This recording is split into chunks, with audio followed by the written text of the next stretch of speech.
This teenager crashed a stolen car while he was high on drugs, flew headfirst through the windshield, and landed skull first on the asphalt. And somehow, that's not even the most insane part of the story. His name is Carlos Rodriguez. When Carlos was just 14 years old, he jumped in a stolen car in Miami with his cousin and a friend. By his own account, he was high on drugs when they lost control of the car, hit a pole, and Carlos flew straight through the front windshield and landed directly on his head. Now, at this point, most people would simply be dead. But Carlos wasn't dead. He was just missing a large portion of his skull and brain.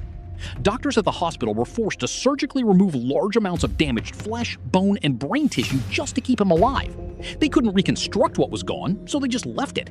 What remained above his eyes was a deep, permanent sunken cavity where the top and front of his skull used to be. No forehead, just a hole. After recovering, he eventually went back to living his life in Miami, and what was really bizarre was that despite losing a significant portion of his actual brain, Carlos retained most of his memory and cognitive ability. Doctors believe this was because of how young he was when it happened.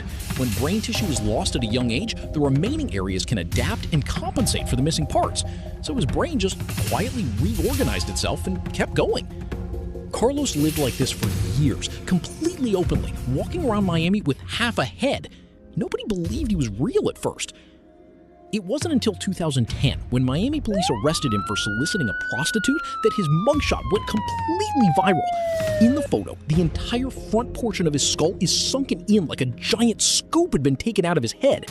People across the internet were convinced the picture had been photoshopped. It hadn't been.